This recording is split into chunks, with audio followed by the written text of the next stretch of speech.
are you going to just let it fold and not get the money out of it that you could. Usually the stage that you get to when it's a mature business is, when you're at the baby boom stage. So that's where most of us are and ready, to move on. As Sharon said, she either has to move on or she has to do something else within the business. Just thinking about, in our other seminars, we talked about what buyers want from the business, and basically it's really important when you're looking to sell or to move on, as Rob said, you've got to have some growth strategies in place. People are looking for strong cash flow in the business, really important to have that.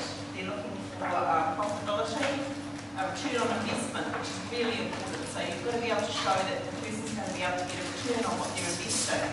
If someone's prepared to put $1 million into a business, then you need to make sure that they're going to get a return. If you could put $1 million in the bank, what are you going to get from it? If you put $1 million in the business, you're going to expect at least that, if not 3 or 4 times that, because of the risk involved.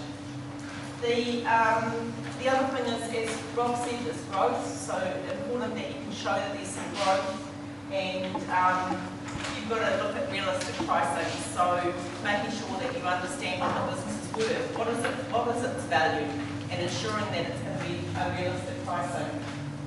And then there's some strategic things that you can put in place to do with having contracts in place, making sure that you have everything documented. Systematisation is really important. Just talked to Deb about that earlier, and saying, if somebody's going to be able to walk into a business, they need to know that there's a lot of systems in place. So if you're looking to sell, you have to have those systems. Somebody can come in and just take over from you. They don't have to start from scratch, or they're not relying on you to do business. So what next? It's important to have a plan. We all know the saying, failing to plan means planning to fail. So if you haven't got a plan, you're not going to know where to go. There's lots of places you can go to.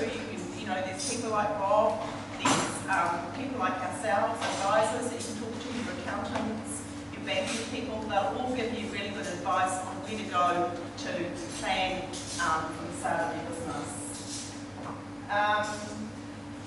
Do the basics. Make sure you've got all the things in place. Shareholder agreements, insurance policies. Make sure they're all there and that you can actually put your hand on them and know that they're all available. I'm not sure, Rob, how important is it for your people to have good shareholder agreements in place? Oh, I agree. Absolutely.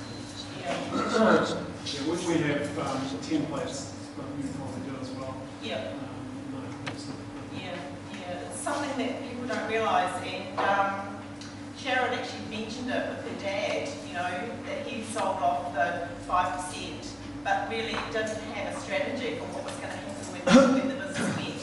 And the biggest issue that we find is people who haven't put a shareholder agreement in place, and something might happen to them, or their partner, one of the partners in the business passes away.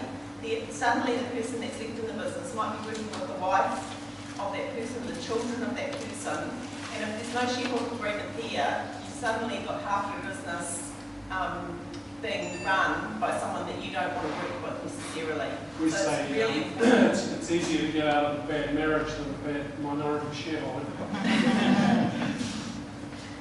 So, talk to us. We're experienced business advisors and we can help here at Monteck. There's 10 of us, 11 of us in our business and 3 partners. We're all experienced in running businesses as well as Monteck. We have other businesses and we can help you to go through the process. Also, we can introduce you to the right people to help you to get your business ready for sale. Thank you. And